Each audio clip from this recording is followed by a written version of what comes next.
Bonsoir à tous, bienvenue sur Nasport TV. Alors aujourd'hui nous sommes là pour rendre un dernier hommage à King Kester Emenea. On est tous là, il y aura tout le monde, il y aura des musiciens, il y aura ses amis, il y aura ses fans, les gens qui aiment bien sa musique. Restez avec nous, merci. Toujours en direct, il y a Lausanne en Suisse, Sika, Congolais, il y a Suisse, Sangani, pour honorer mémoire, il y a Emenea Kester. Toujours na plateau na biso toyambi Florine Sala Oazali, producteur de musique congolaise entre autres, a produit ça, concert il y a Emenea. Florine Sala déjà avant de poser la question sur impressionnant na mukolalo ezali penanini. Bon, mais c'est Rick en tout cas impressionnant ngai bomoni lelo et là qui jour moko franchement en tout cas routine na message na batunyo sous oyo bayebi vie King Kester Emenea de façon to kutana awawa to rendre hommage parce que alagi muto abatu to kolinga kati ke ezala kale msupona libanga ou bien pona forme de quand même amour du prochain ezala ya to bulaki ke to sangana biso nyonso pour te rendre hommage, et on a l'autre kutana awa.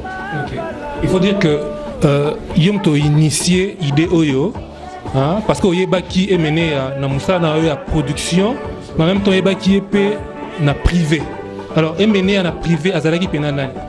Non, Emenea na privé azalaki le mutu moko donc vraiment azalaki humble, azalaki solo très bien en tout cas mutu nyosu vraiment en tout cas azalaki vie moko te que azalaki ta batune ba omona ka bombazi ou bien ba parti anini non azalaki na mutu moko vraiment en tout cas solo biki bo solo là en tout cas ça solo là mutu nyosu très bien vraiment en tout cas côté wana na privé en tout cas na ebelage mais so comme na boulot na azalaki pe na marque ne mususu avec un style moko assez particulier na etamboleli elobe boulot na azape na marque ne mususu so pe boza en privé azalaki pe na marque ne pe mususu boulot na en tout cas bakamno sezaki kitoko.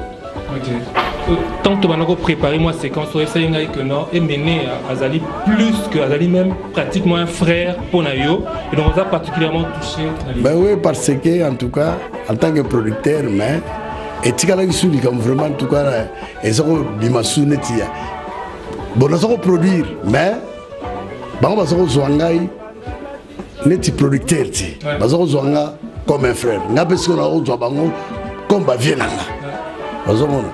Donc, Yangwana et Tikalakaka, bon, c'est un frère pour moi. Emenea Sali Banzembo est belé. Ça a une carrière vraiment où ils allaient dignes à artistes à minene à Mokile. À Tiki Musique, malgré qu'il y a Tiki Musique, les loyaux musique on a souhaité en moning. La musique on a Tikali, bon, on a assir Batoupe Bazana Bango, où il va continuer le mouvement, mais Barbara a sur l'idée d'Azate, le mouvement Salaraneti, et qui t'a moi dit, mais on sait qu'on a battu à Tiki, bon, Baro Simba mouvement, Baro qui n'a pas plus loin. C'est une bonne base pour nous. Ok, nous avons liboso, et ça, les camarades, ba principe, so balandi ba principe na emo. Ok, nous avons plus loin. Emenea à Tiki Bana, à Tiki Moisi, à Tiki Pe maman na apparemment. Est-ce que vous avez un message surtout autant les camarades pour consoler famille na proche? En tout cas, à Tiki Bana, Tiki maman, Tiki surtout et que ça ils ont touché talaka bon maman déjà, a comme déjà mukolo bon. Les balobaka il fallait moi na kunda maman mais si vous maman zokunda moi mais totalement image à maman là presque batuto batali yango même en Suisse ba Panama ba nini na monde disons to koloba vraiment batebele va ça fort touché même yo moberi on a fort touché même Nas TV on a bien touché mais c'est Doudou ministre Rabiso Plaza touché. Emenea lelo bazoko honorer l'État congolais a honoré parce que Bemene todo sur la Bouïsa n'a parlé du peuple message ni dans un ango pour le peuple congolais par rapport à la commémoration. Totalement pendant la image tout le monde pendant que le peuple congolais vraiment ça pendant motivé ça lui biso même na plaisir bon Emenea azali muto batu pour na honorer pendant bien bale la ega parler du peuple wana pour ça la kaka vraiment genre na peuple congolais vous comprenez donc vraiment ma kamutezo que le bien. en tant que vraiment artiste na biso azalaki koni et puis abinisaki et puis asalaki trop pour mboka na biso pe et puis makambo ebele kaka en tout cas vraiment honoré on est totalement ba image. Merci mingi Florine Sa.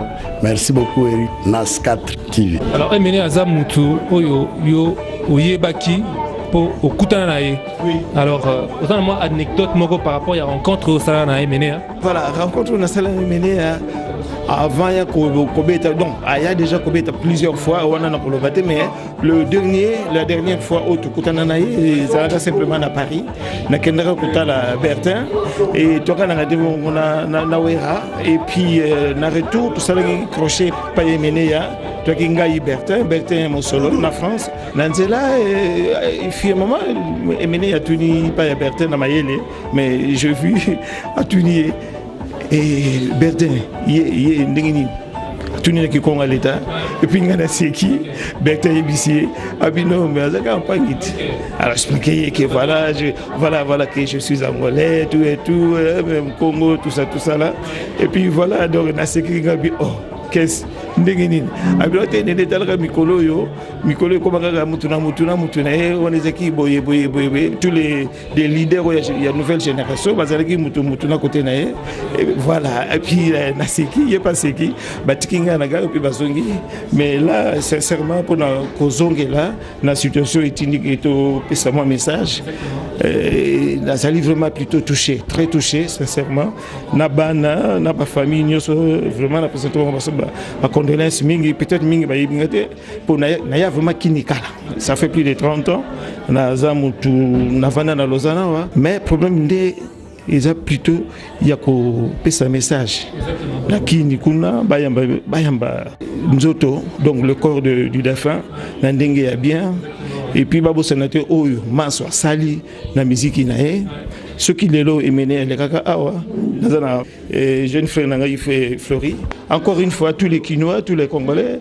na pesi bino penza ba remixer même qui na situation commis koloba pendeza malamuté parce que on vient de perdre quelqu'un de très important ce qui minga yaka awa ça la pe mingi grâce il y a Flori voilà donc ça je le souhaite encore et je l'ai dit que zaka mingi grâce ya ye donc na yango na pesi merci mingi na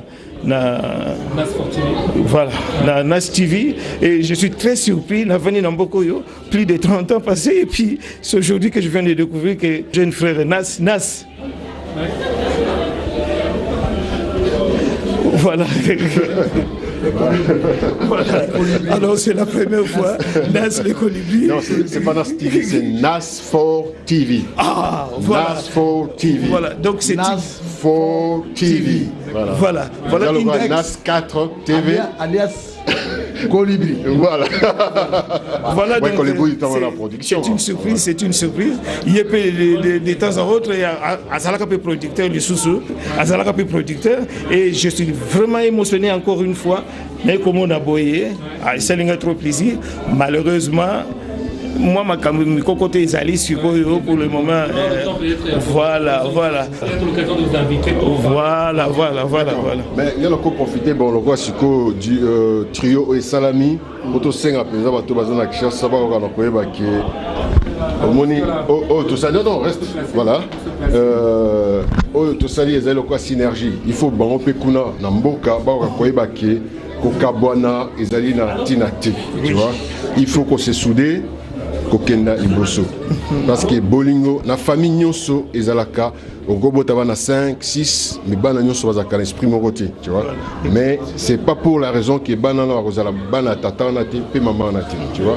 Basangana, Bapesalo Kumu, Nankondo, Oyakei, Makamtu et Tikali Nasima, Bana, Biloko, et Gozala et Sengoming. En tout cas, c'est une belle occasion, malheureusement. Et ça pour la Liwa, mais c'est aussi une occasion pour la Tikali, Bisoto Tikali. Exactement. Toyeba, pas une Toza Kokende. Voilà. Et qu'est-ce qu'on laisse aux enfants? Ouais. Très bien. Héritage ni de Kotika. Ce qui le lot baza comme on a vu so boye makamalonge zali li sous-souté to so yoka la tebe konté mais voilà, c'est le lot qui voilà. Belgique basali déjà, France basali, le lot to zali mboka muke mais balobi ke pilipili ya muke et swaka koleka ya munene. Voilà. Et on a siko Suisse à Betine à Beti awa. J'espère que message na biso boko yoka yango boko sepela toujours Bosangani et Gorozala, Kati Bandouliste, Batutu et Gozala bien. Merci beaucoup. Mais dans les jours qui viendront, j'en parlerai. Tout aussi, c'est dans Makambo, tout ça, je peux te consoler tout ça, le meilleur. La musique et zonga. Parce que moi je suis des deux côtés, hein. Nazali angolais, mais je suis né au Congo. Donc, mais tu es dans les grands voilà. du Congo. Voilà, exact. Donc, remercier Bino, merci pour le témoignage de Bino. Je vais te garder toi. Ah bon? Pour que tu fasses un témoignage aussi. Oh. Merci encore. Hein? Narcisse Kalamba, c'est toi, on va te tutoyer parce qu'on se connaît. Voilà. C'est toi qui es l'initiateur, le fondateur de Nas4 TV. Là, on est réunis ici à Lausanne pour honorer la mémoire de Emenea Kester. Je voudrais avoir aussi ton témoignage par rapport à ça. Peut-être quelqu'un que tu as connu de son vivant parce que tu es producteur également de musique. Je voudrais avoir ton témoignage, d'abord tes impressions en ce moment. Du nouveau en Suisse à Lausanne, Nas4 TV. Nas4 TV, c'est notre télévision qui se trouve en Suisse pour la diaspora congolaise, pour la diaspora de tous les pays et même pour les originaires de Suisse et de Lausanne. Vous avez votre publicité, vous avez votre magasin, vous avez vos campagnes d'évangélisation, vos messages, vos prédications. L'endroit idéal pour faire passer votre message, Nas4 TV. Parce que ici, c'est la qualité. Nas4 TV, c'est le meilleur, c'est l'excellence. Tout ce que vous avez de meilleur, vous pouvez le sortir ici et cela sera diffusé partout. Nas4 TV, c'est la classe. Nas4 TV, c'est un travail minutieux, précis et de qualité très supérieure. Nas4 TV, c'est super. Nas4 TV, c'est vous. Nas4 TV, c'est vous.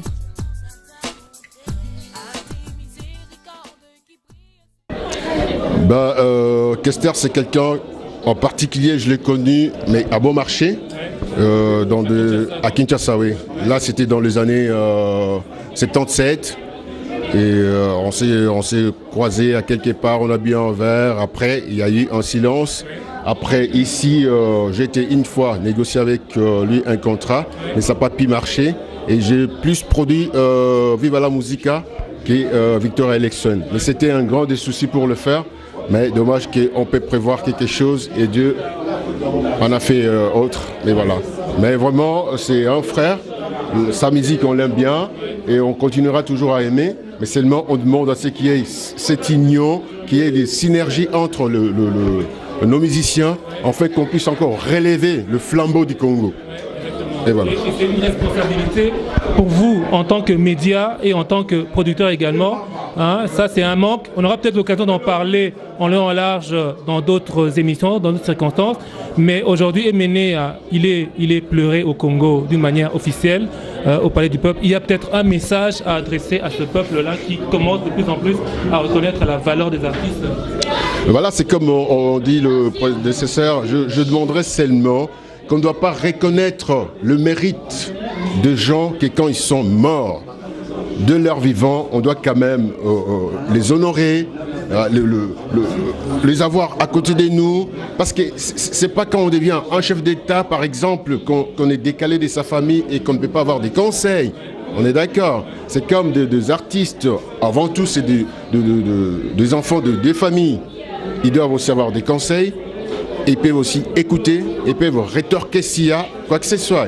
Mais pour aujourd'hui, je demanderai à tous ceux qui sont au Congo, qui s'unissent et qui se mettent ensemble pour accueillir et honorer vraiment cette grande personne. Un message particulier peut-être pour la famille. Il a laissé des enfants, une femme et sa maman aussi qui doit l'enterrer. Un message particulier pour la famille éventuellement. D'accord. Et ça, je dirais en lingala, maman, Oyoboti Kester, Tomoni Ndenge, Otungami na Kolela et tout ça. Mais tokoyebaka mokolo na mwana na kobotama mais na kufa tokoyebate na kokokene liboso tosima lelo nzambe asengeli ke azwaye tokumisaka ye toujours yo zala peka kana kaka nzambe ana muto apesaki ye lisusu muto azwi. Merci beaucoup. Merci beaucoup Narcisse Kalamba. OK, toujours à Lausanne, on est là avec Babé Mazikou. Oye awa pour rendre hommage na King Kester. Peut-être vous en avez un mot à dire par rapport à ça. Bon, moi, il y a plein d'idées. Donc, ça a plaisir à nous de belé. on a touché, on a accepté l'invitation de M. Florine Sala, ami Nangaï, de longue date. Donc, là, on a son corps se pose en paix. Dans ce pays, il y a une image qui est ça va bien. Donc, bien, on se dit bien, on est content. Parmi les bateaux initiés, rencontre Oyo. Tout à fait. On a Florine Sala, ils sont balais.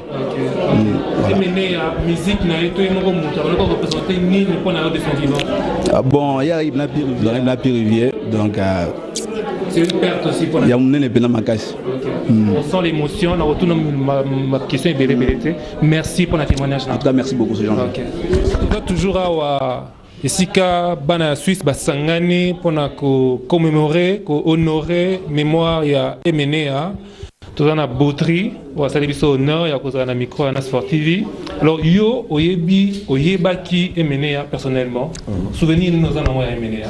En tout cas, souvenir dans un endroit vraiment il y a bon dans le il y a trop de thèmes mais il y a bien. Dans il y a sens naïe il y a moto parce que moni ba mission so mingi parce que vraiment na ba sens moko baza bato mais moto eza bien mais cause na sens il y a bon moto eza ndenge mususu. Ora moto moko so kike ozo solana azo respecté azo malgré azo star mais azo zoyo le quoi frère naïe humble vraiment donc azo ko tiakoto ki star naïe te mais azo zo pena ke moto ba problème boss la pena ba problème mais que ça penza qui va problème il y a sérieux voilà donc dans ce sens évidemment si mutakufi ba nyosu balobaka toujours ma lame naïe mieux ko confirmer que de son vivant Emenea azaki moto malamu. En tout cas, ce qui est la présence nangai et kozala awa, ezali pendant ezate que parce que koufi ezali pendant sens wana. Donc na monique au lieu que azala tout monde na lisusu na rendre que en tout cas que sens nae ya bon moteza bien mais ndenga ke yango présence nanga naie awa pendant ko laksa vraiment que azala ki vraiment mutu. OK, azala vendre bien na bato. OK. Évidemment Emenea azaki artiste munene ya Congo. Et l'artiste mingi à Congo surtout ba catégorie ya Emenea ba yana style c'est-à-dire Emenea on a incarné style moko ezaki propre na yé et puis na orchestre na yé. Est-ce qu'on peut pas craindre que le kola lelo aza sous-sauté style wana pe et kenina malgré que musala na ko tikala ne balobaka artiste akofaka mais musala tikala mais style na wana est-ce que zo bangate que yango pe et kenina yé? Non, en tout cas dans ce bangate parce que avant à Kende a formé malgré que yé azalaki na oyaye talent naie bato nyos eko sa ndenge moko te mais quand même partie à style naie bato belé déjà ba incarner yango ba ko continuer nango. OK alors message ni nous en amo pona bato wana batikalo ya format et puis éventuellement pena ba collègue naie so vous s'adresser na caméra. Message pena na koza nango ya ko pesa pona bato yo ba lingi ko incarner parce que j'ai azalaki na na respect ya musala naie et puis respect ya bandeko naie. Malgré que makambo ya vieux la kama belé mais na kosenga kaka na batona balingi kolanda musala naye balanda pe caractère naye ezaleli naye bon mutu nyo sazalaka na makambo ne ya mabe na ya malamu oke bango penza mingi ya malamu ya ye bazwa yango balanda ngo surtout côté professionnel donc eloko bena to kosenga ezala bon mutu mutazaka na makambo na ye ba geste ne mais professionnellement en tout cas bazana moyen ya kolanda yango.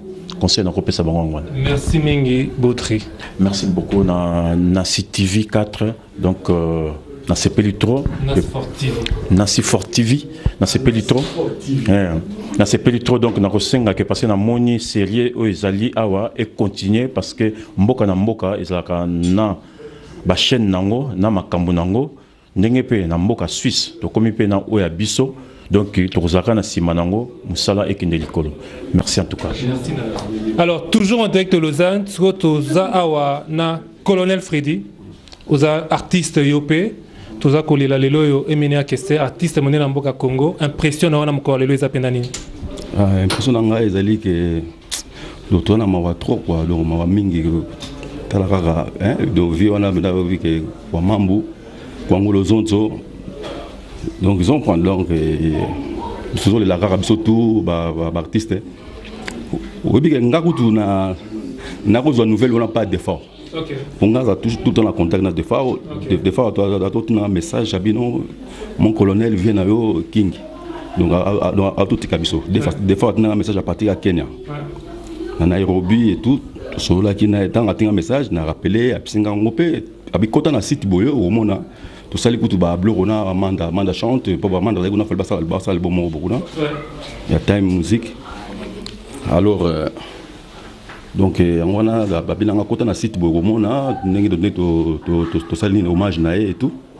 À côté de la landia mopé, n'enga yemba n'enga bato yemba nzembo ya fini ko. Donc vraiment quoi, de tout là, c'est les passer parce que vieux donc il on vient des fois OK, il fallait pas si tôt. Je comprends parce que on a besoin na yena nous. On a besoin na mais quand Nzambe nga sala rama kamunaye. Voilà quoi. Ils ont touché non seulement en tant que Moutou mais en tant qu'artiste, ils ont comprendre Pertuana encore plus que Moutou normal quoi. Justement, tant qu'artiste. Bonga donc na fan na qui nous na grand star. Donc fan nga eza des fois na Kinkester. Donc tant des fois na message parce que ayeba ki pourquoi fallait ça na message voilà. Pour na boulot. Jour on a na boulot puis na vidéo boulot bon na portable na on a message des fois tout ça donc on a c'est là que non donc c'est là il passe quoi. C'est là passe ma grâce donc en autour baka que non son âme repose en paix. On peut s'appeler condolence na famille naé donc la famille tout na ba bon approche naé quoi disons. Colonel Freddy yo en tant qu'artiste hommage nini au linko rendre le lot na mené na neto do le lea al capella moroboye na nzembo nembo na sepela makasi. Donc voilà quoi. On a hommage naé. Ngai motema mabanzo kaka yo abisina abielanga tana ndoto lisolo ya pamba to solola motema ekita nayokise na sango zweli ngai doublire yebisa ngai réalité mpona abielanga tana ndoto lisolo ya pamba to solola motema mabanzo kaka yo abisina. Merci. Merci Mingi et puis bonne continuation pour la carrière de Moko. OK, merci Eric. Merci na Nas 4 TV. Venanga Narcisse. Qui te retrouve Florine Sala, qui te retrouve. Pour ça va condoléance na Masatou, Nengezala. De Gira Santos. Togo, merci. Okay. Merci beaucoup. Voilà, toujours à la soirée de l'hommage au King Kester Emenea. Quelques souvenirs avec le King. Donc il va nous dire un peu ses impressions et qu'est-ce qu'il peut dire aux gens suite au deuil. Bonsoir. Bonsoir, ma fille. L'hommage au King Kester Emenea. King Kester Emenea, ça nous parle de beaucoup quand on cite le nom de King Kester Emenea. Était le king de notre pays, était le king de la musique congolaise, mais nous l'avons perdu. Il est parti là où se trouve Pépé Calais, là où se trouvent d'autres grandes personnalités de la République démocratique du Congo. Mais nous avons des souvenirs qui nous restent, les chansons qu'il nous a laissées. C'est vraiment triste, surtout quand je pense à la chanson qu'on a intitulée Nzindi, ça m'a toujours touché. Et quand j'entends d'autres musiques d'aujourd'hui, vraiment c'est triste. Mais je demanderai à toute la population congolaise de prendre le sérieux, de rester calme jusqu'au moment où l'on va enterrer Emenea, Kester, Kwamambu, que ça se passe bien à Kinshasa. Parce que là, on est tous dessus. Qu'on arrête des polémiques de gauche à droite. Qu'on essaie un peu de plairer Kester, que ça puisse bien se passer. En Suisse, on essaie un peu de passer cette journée organisée par Florine Sala, précisément ici à Lausanne. C'est quelque chose de bien, ça nous réunit. Et puis, qu'est-ce qu'on va faire dans l'avenir? C'est notre chemin, nous tous, et on saura comment on va faire. Ok, merci beaucoup. Merci, c'est moi qui vous remercie. Voilà, toujours en direct de Lausanne, Tozalia Tosangani, Sika, Congolais à Suisse, Bazako honoré, mémoire, il y a Emenea, et là on est sur le plateau avec Tonton Clinton. Alors, Yo Oebaki Emenea, personnellement, de son vivant. Oui, de son vivant, Naebaki, c'est quelqu'un que j'admirais beaucoup, de par son talent, du fait que. Natif c'est ça donc Naebaki est très bien et puis Nazaïko a apprécié la musique nae Nenga Koufi, vraiment, on a peiné, on a vraiment très touché, vraiment au profond de moi, quoi.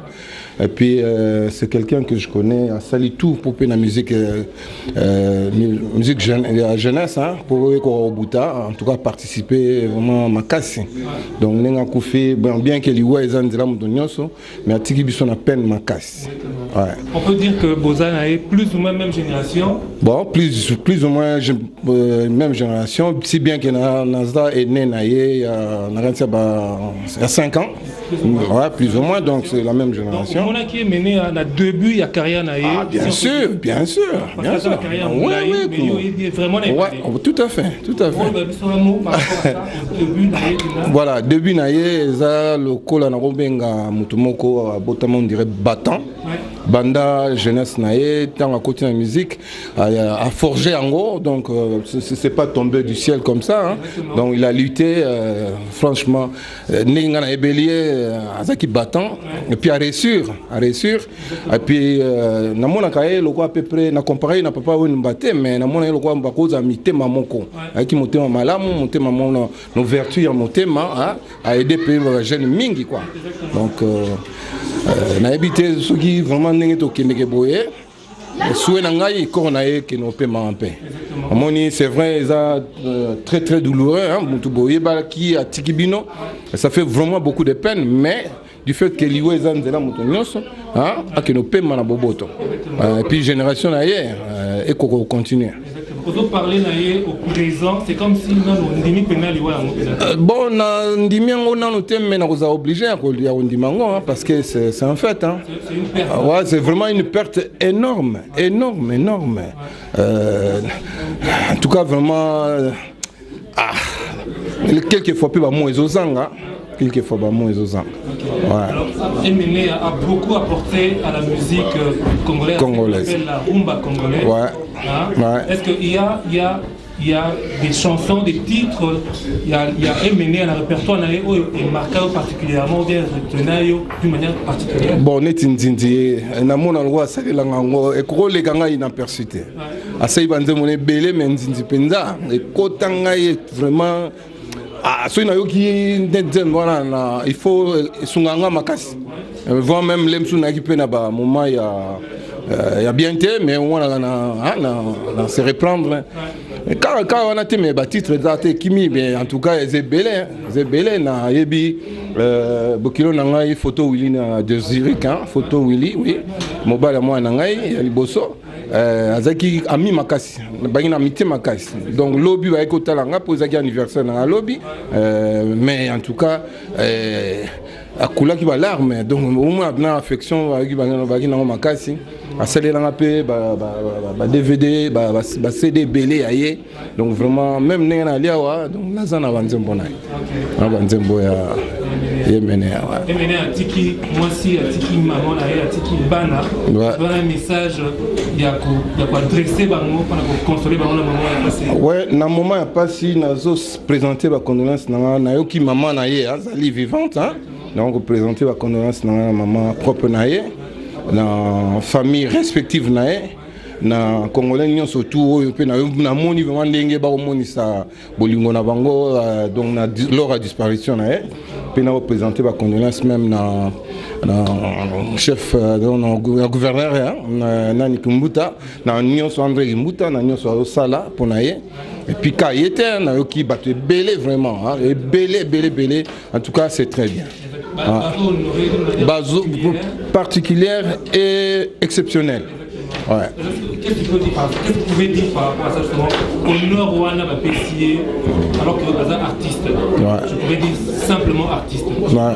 Moi quelqu'un qui honoré artiste encore non. Ouais. Vous avez un avis par rapport à ça? Ouais mais je dirais ils appellent épanouissement. Il y a la mentalité de commune quand la musiciens qui lokola motopamba mais tu dois comprendre que les musiciens ont moto lokola motonyoso et puis il n'y a pas de saut métier il y a que des sauts de genre donc les hommes ça musique est comme valorisée grâce na batala na bango bataboulé ba franco d'ailleurs baza immortel hein ngana kobenga jamais na kobenga ou bien disparu moko il y a musique na kobenga défunté hein baza toujours présent na vie na biso pe na continuité quoi. En tout cas, merci, tonton Clifton. Ok. Avec le roi Carlos, c'est un père de Lausanne, exactement. Alors, tout le monde on a invité ceux qui ont un mot à dire par rapport à Emenea. Oui, bien sûr. Donc, vraiment, je participe à l'Iwaya Kester King Emenea. Donc, les lots pour rendre les derniers hommages étant que Baplay et puis étant que Batou. Donc, il y a les lots pour rendre hommage à King Kester Emenea. Souvenir il y a Emenea, il y a musique particulièrement. Bon, souvenir des arrives vraiment ébélé. Donc, on a détaillé par rapport à l'écoute âge d'Angaï. Donc, c'est mon vieux musique à couteau. Il y a âge à papa d'Angaï, on peut dire. Oui, mais c'est musique qui n'est vraiment ça là. Musique, moi, il y a bien. Bah, conseil vraiment, il y a bien par rapport à quelques chansons, on en a eu. Oui, mais c'est vraiment un grand monsieur. On a salé la musique, il y a bien. Ok, alors un mot peut-être pour sa famille à Tiki Batou, et puis un mot pour le peuple congolais, on va être sur place dans Kin pour Lila Emenea. Voilà, pour la famille en tout cas, mes condoléances, courage. Nous avons Asunga Bango, Baye Bako ça sortir. Et puis, au niveau du peuple congolais, c'est vrai que te perdre, moi, mon ima vraiment. Mais, au Congo, il y a toutes les créatures, il y a toutes les musiques. Oh, Moussous Pende, c'est King Emenea, à toujours. Donc, tous les bâtiments toujours avancé, tout reculer. C'est tout simplement ça que je peux dire, pas plus. Merci beaucoup et bonne continuation. Merci beaucoup, c'est le roi Carlos de Lausanne. Et puis, bonne continuation. Toujours en direct de Lausanne, là on est avec Anita qui est d'origine sénégalaise. On est en train d'honorer la mémoire de Emenea King Kester, qui est un artiste musicien d'origine nationalité congolaise. Qu'est-ce que vous pouvez dire par rapport à ça? En fait, donc, moi j'avais préparé un discours très bref parce que j'ai suivi un petit peu le parcours de King Kester Emenea et puis sa mort m'a vraiment attristée et je l'ai vraiment pleuré. Donc tout simplement, moi je voulais tout simplement lire mon petit discours. Je vous laisse le lire. Voilà, je vous dis, j'ai un petit peu le trac, vous m'excusez. Bonsoir mesdames, bonsoir messieurs. Voilà, je suis là aujourd'hui, pas comme une Congolaise, ni une habitante du Kikwit, le village natal du King, mais tout simplement en tant qu'une panafricaine. Une panafricaine qui est touchée en plein cœur par la mort de son frère, le King Kester Emenea. Comme c'est mon frère, je vais me permettre de le tutoyer. Voilà, c'est avec une émotion démesurée que je vais lire ces quelques lignes pour rendre hommage à ce grand homme. Voilà. Mon cher King, j'ai eu l'occasion d'assister à un de tes concerts en Suisse dans les années 93. Mais je ne te connaissais pas encore. Au fil du temps, j'ai appris à connaître qui tu étais vraiment, à travers de multiples vidéos où ton discours de rassembleur d'hommes restait toujours le même. Tu ne changeais pas. Et de nombreux témoignages de vos fans, excusez-moi, j'arrive plus à parler, de vos fans, vos proches et même des membres du gouvernement du Congo, et tous ces témoignages correspondaient à ce que je pensais exactement de toi. Je suis restée très fascinée des différentes facettes de ta personnalité. Digne, serein, humble, un meneur d'homme, un charismatique, un homme sincère et surtout un homme qui est pieux. Je suis restée très fascinée devant ce grand homme, grand en tout, qui avait une véritable approche intellectuelle et j'en suis fière. Et cet homme a la voix lourde et sentimentale, ton sens de l'humour et ton regard captivant, et ta démarche, et ton look, et ton goût prononcé pour la sape, tout en restant un homme simple. Tu ne te la jouais pas, tu étais resté toi-même. Mon frère King Kester Emenea, il n'est pas mort, car il y a beaucoup de King Kester Emenea dans tout le continent africain qui possèdent des valeurs morales, le sens de l'éthique, qui continueront à marcher sur ton chemin. Que ton âme se repose en paix. vous excuser parce que je suis très émue. Je n'ai pas l'habitude de parler devant tout le monde.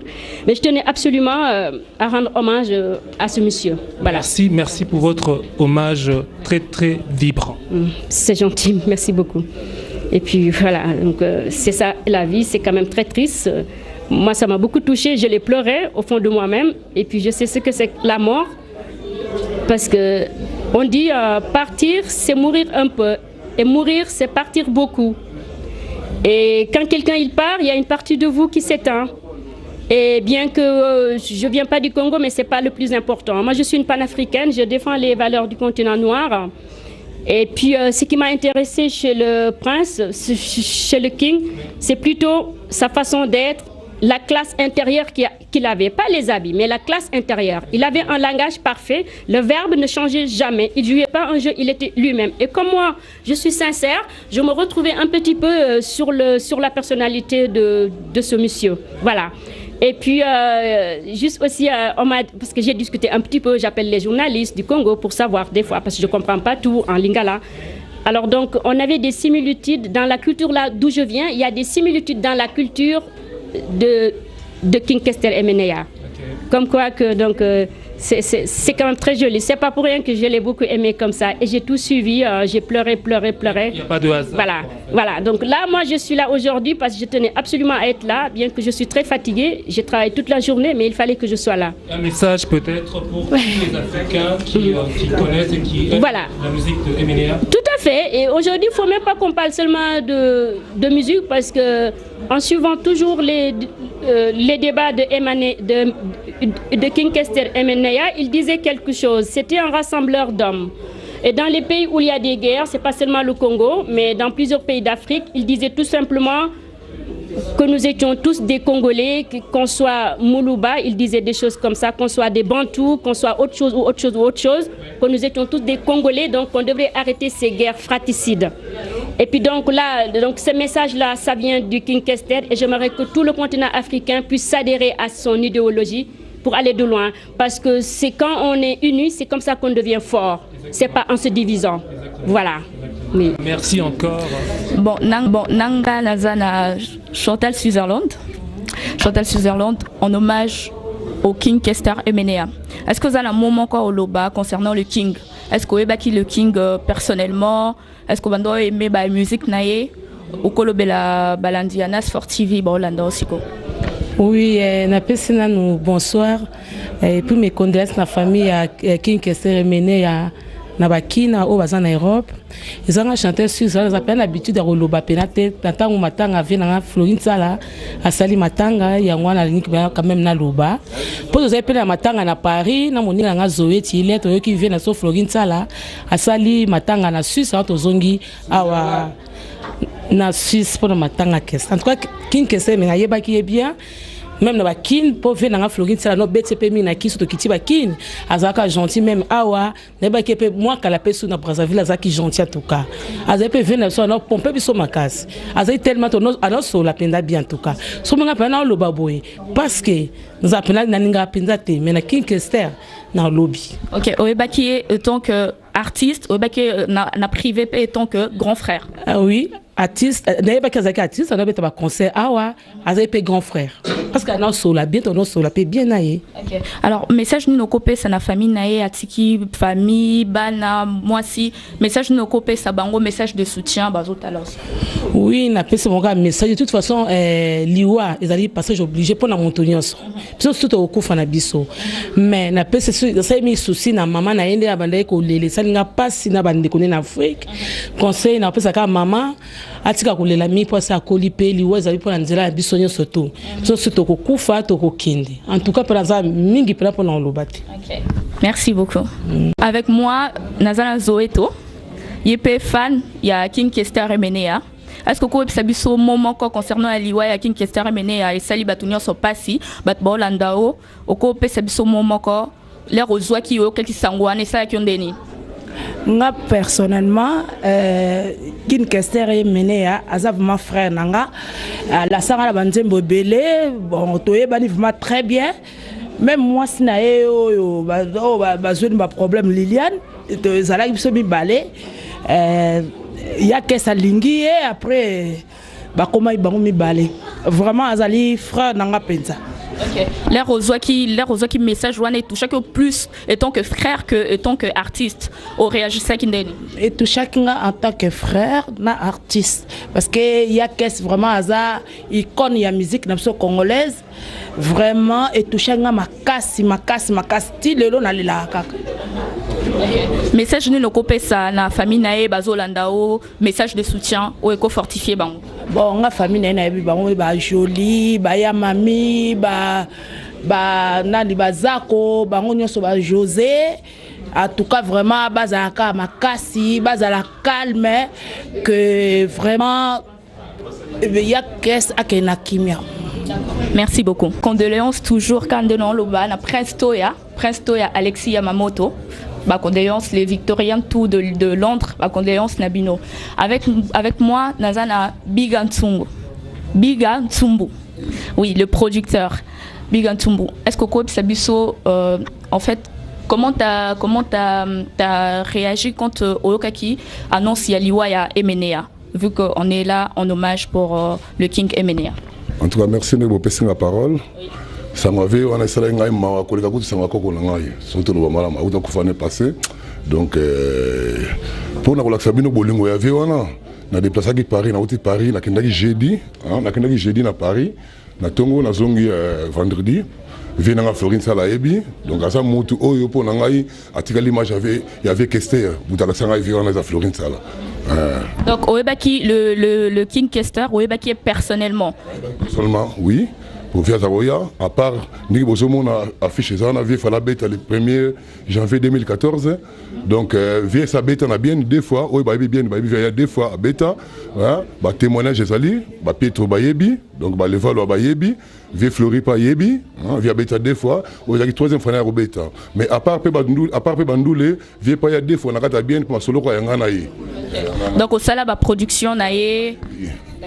Est-ce que message noko lo bana orchestre ou Atiki orchestre message noko okopesa. En tout cas regret à moi mingi pour viana ça gina ka yemo na ndenge na ngai viana ça gina ka yemo azake faire personnel yemo mais na sepela to ce qui muta relève wana à tenir le courant pour wana message ça na groupe ou Atiki na Kinshasa. Message ngeza que en tout cas ndenge na lobi wana na sepela to hein mutu moko zo relève pour mouvement na ekufuate pour les mouvement la biso mata ba victorien donc vie wana banda kokola na banda ko linga etilelo na linga na ye pour na ngaku ya kufina ete hein donc ba témoignage ngeza pa mas na m'aider pa ko rabanto na ya ondongo moko na Santos de Gira na Richard et ça donc to outi musika to ya pour na faire review hein en tout cas vient na Flori merci à mingi en tout cas pour relaxer ko ba vie wana en tout cas na sepelitro pe na ozala na yo hein merci ma maman. Merci beaucoup. Bonsoir maman Fati. Tolini Toeba, l'air aux qui nouvelle ya matanga ya King Kester Emenea, comment on réagit ça qui? C'était trop dur. N'aura qui passe mingi en tant que grand frère, en tant qu'empangi. N'engana benga kutu vie Flori pendant le baya ndenge ni geste zate pour na empangi. Moi na abota mina kati ya mayumbu, ngana moi na mayumbu. Donc un grand frère ya makila. Et c'est là qui passe belé non le kutu fona ya vie Flori pour na benga parce que c'est un grand frère du sang quoi. Na moi na bandundu moi na kikwiti donc c'est mon grand frère. Je pleure, ça fait très mal au cœur. Je pleurais tout le temps à la maison. Donc voilà quoi. Voilà, comprenez, elle est émotionnée. Est-ce que vous avez un moment encore au bana famille, toebi King Kester atiki famille, atiki bana, atiki moisi, l'oni no koloba message moko ko fortifié bango. Na lo bana mama na kikongo à l'état. Mama lu fois que ya bantu nyonso. Oye mpasi sambu mwana kezika mama alors que vie kes me kwenda la toilas il y aurait une zila na betu nyos donc il mpasi donc maman nzambi opesange ngolo il y a vanda na benne toute la famille il y a mamie ba gros bisous mais il y aurait mpasi mwele kina beno ya kikwiti bampangi mais pesa be mbote mingi nzambe kuvanda ben kimia kuvanda na beno ya kuva mutu ya batu ya lobaka ya ba forme ya lolendo ya budaka. Donc photo lobela ya nako loba il faut na lobela grand frère ake ya mpangi ya makila na kikwita ta kikwiti toke mona tombo na ye na kati ya Kikwiti. Donc ina ke mpangi ya makila mpangi na munu grand frère na munu mwana mama mpasi na ntima. Voilà quoi. Merci beaucoup. Avec moi, j'ai Amélodie Diantans. Amélodie Diantans, Tolinto Eba. L'air aux qui sango ya matanga ya le King Kester Emenea. Comment on réagit ça qui? La personne nous bonsoir na batunyoso. Na sango ya tristesse tozanango. Eza pasi mingi. Nde na telemi awa liboso. Bao baebi relation zaki vers na vekes. Eza pasi mingi. Pona mutulokola nako kutoloba te parce que jusqu'à présent on a réagi en tezo ça la passe mingi na vanda musika to mo ngana déplacer même na bana ngana mbaye na nga elimu tamba tozana ye donc il faut la liwa que c'est so passe moko ko imaginer te musicien quoi question de vite sur aux sous ta Congo na mbesa li passe moko nande toyeba naka en tout cas ça linga passe non c'est ka la famille ya mokano nzambe munyo so akufa na ye to sera nzambe azana kimia esika zali parce que saka mama nzambe mutayebi na tokolo bala biso mais nzambe yabine kaka oyo so eleki yango na osenga kaka famille ya kesi kimia surtout na mama Nathalie mama na osenga na mama batuzela mama en tout cas pesa mama courage makasi mama sakoli mais nzambe robatele toujours to abana nzambe ya kesa kuna mabia kimia ezala tozaba na nzambe tosenga kimia ezala ya kesi amutu munene kimia ezala totika ba polémique kimia ezala longa na osenga kaka yango wana après toza na Suisse ba la Suisse pe baleli ya kesi na moli batunyo so baye en tout cas ba nourrir ya kesi vraiment to sepeli mais ekambundeza ya pasi pesa ya matanga na sikosa sa boya ta conseil ya kesi mais yende na matanga ya kesi pasi nde yango wana mais tozo skano sur maboko nzambe na minga lobate mobile na ngai se respecte sa parole pour la famille Kester. Bonsoir monsieur Ili Mutamba. Est-ce que concernant l'Iwa King Kester Emenea, tu as quelque chose à nous dire? Bon, on dirait que tout a été déjà dit. Et là, on a reçu Nara Kimeza na Libota, Bisopera Tozana Lausanne, tous passé des ensemble. Donc, Abnaï Zalara Kanapé, quoi, surtout la famille Naé, Bananaé, Bafad Naé, tout ça tranquille. Tout se passe bien avec la grâce de Dieu, quoi. Et là, on a Kolobaka Yangwana. Merci. Merci beaucoup. Alors, toujours en direct de Lausanne, Tozana Amédée Pakoraban. Tosangani awa pona kolela pona ko honorer mémoire ya Emenea ningene ba d'abord ba impression na wana mko lelo zanini bon ba impression na ngana mko lelo isa déjà que tozana matanga alors message na ngai mes condoléances na famille Mubiala mes condoléances na biso tout ba fana Mubiala donc mes condoléances na famille pe vivre la musique wana donc vieux ya molokai ngai Amédée Pakoraban mwana sefa. Donc na uti Berne na Jurassien bernois donc na yematanga ba masse belé pe bazoya donc mes condoléances na libota ya Kester na relation tout ya Kester mawa ezala surtout mes courage. Il faut dire que ça dit quand même distance hein, parce que néolobi que outil quand on a Berne à toi à Lausanne hein, donc c'est vraiment perte mon nez pour na yo na niveau ya musique africaine. Oui. Non. Et ça perd. Mais on a crainte. On a crainte. Ce qu'on a le but trop na robeta mabaku. Na butu masana ngai biga tumbo abengi. Na fazana réveil portable tikala na salon. Réveil les lits na se débarbouiller pour na okende caillou.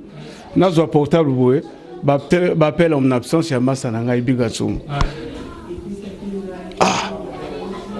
Bou na welisi comme nana retrait a permis train na kichi na gara muche na zuma sa imankiala na kacha car masa o vie que ça dai na biga tumba bengi ngai tindi message vie que ça dai journango na kayu fatigue na masa imankiala to bandi kotonga vie que c'est okolela na kacha mawatro na kacha masque na zai barbeur na sala na fondrol okolela na kacha masque mundela ko comprendre buti kayu beti internet moi sina ngai blondine konga moi na chango na kolela libosa télé libosa ordinateur bana ba omona nana kufira bi grand ngai wana grand ngai yaninga ko wela te siko lobi communauté flatterie ayibi bien que na ninga mabanga te Nayebaye na simaya, vieux serré. Souris Cacharel, le guide empereur.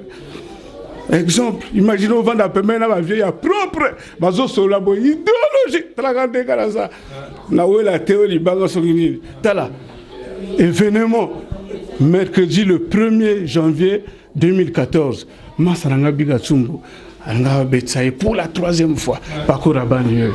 Du nouveau en Suisse à Lausanne, NAS4 TV. NAS4 TV, c'est notre télévision qui se trouve en Suisse pour la diaspora congolaise, pour la diaspora de tous les pays et même pour les originaires de Suisse et de Lausanne. Vous avez votre publicité, vous avez votre magasin, vous avez vos campagnes d'évangélisation, vos messages, vos prédications. L'endroit idéal pour faire passer votre message, NAS4 TV. Parce que ici, c'est la qualité. NAS4 TV, c'est le meilleur, c'est l'excellence. Tout ce que vous avez de meilleur, vous pouvez le sortir ici et cela sera diffusé partout. NAS4 TV, c'est la classe. NAS4 TV, c'est un travail minutieux, précis et de qualité très supérieure. NAS4 TV, c'est super. NAS4 TV, c'est vous. Tozala kaka. Attends à Lausanne, j'ai Florine Sala, le Santos de jour, Richard Bigatsumbu wana. Tulunga to kende Paris, toyoki mwa nyungu. Bu ye accueilli, azu courage accueilli. Nga chikali. Florine Sala to benga na lebi. Non, bino bon événement na bien. Mais boya to banda awa, to sangana, comme ça na bien à suivre. Na bien le 29 mars na bien. Donc wana vie na ndenga fraternité na vandi na ine tingana yo. Na sima vie Souris Cacharel, na sima ba vie Joe kutakuta okufa kalate. Na sima ba vie Sivori ba vie na ko bele de fraternité. Vous sentir que vous avez donc touché quoi. Vie, wana vie oyo soko vandi pembeni na ye na ebité. Na mi me vie na tuna poto banda ko solola na kati hôtel na loba me vie yo opona ba kombo pourquoi o lo baté yo grand prêtre albi vie aloba na ngai petit grand prêtre Jésus-Christ albi petit grand prêtre Jésus-Christ humble ya libela doko solola albi petit yo ba ke yo sage ngabi père na grand sage famille à sagesse. Moi, c'est de la racine au feu, on donne quoi à moi. On a talanga mikalo, wenze poto la gare, T-Bax, Tina la tanaf. Idéologie. Il y a le koutate. Vous comprenez? On a ba vie na biso. Na kotanga ba vie misute, histoire ko kota ba Jacques Moulele ba profa, ba vie donc ba sojo sengola donc Moulaï. Ce qui donc émotion wana vie kwa mambo ya mukolo aleki bango via zala ki wana vieux jour moko le balanga na kati hôtel albi petit au moins de tokola na palais les bonnes manières commencent à la base na face à la famille bakola biso pe bukoko aussi bukoko mais apprendre à connaître Dieu, c'est la vie éternelle. Si on a kacha mokili ozo te bango parfois bazo comprendre te via banako soloka ndengwa toujours ba parole à sagesse et puis on a fort na ba révéla ba puissance na ba nité ben et ndeko ba père ba côté ya biso ozo kamate ya wa pembe na vie ce que bokei masolo elamba mais peut soumettre yo problème na yeboé rien. Mais on a souffrance, na silence, na courage, orchestre, va chantier. Makambo soumouana le BTE ou comme polémique. Via Keko Pema. Bon, vérité comme polémique, mais via Kenae.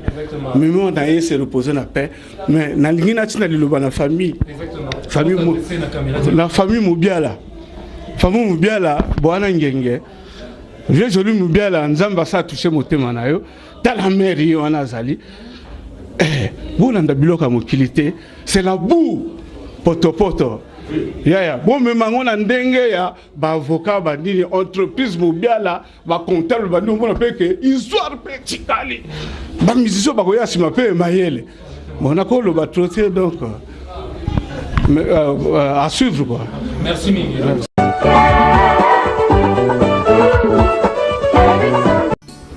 Du nouveau en Suisse à Lausanne. NASFOR TV. NASFOR TV, c'est notre télévision qui se trouve en Suisse pour la diaspora congolaise, pour la diaspora de tous les pays et même pour les originaires de Suisse et de Lausanne. Vous avez votre publicité, vous avez votre magasin, vous avez vos campagnes d'évangélisation, vos messages, vos prédications. L'endroit idéal pour faire passer votre message, NASFOR TV. Parce que ici, c'est la qualité. NASFOR TV, c'est le meilleur, c'est l'excellence. Tout ce que vous avez de meilleur, vous pouvez le sortir ici et cela sera diffusé partout. NASFOR TV, c'est la classe. NASFOR TV, c'est un travail minutieux, précis et de qualité très supérieure. NASFOR TV, c'est super. NASFOR TV, c'est vous. NASFOR TV, c'est vous.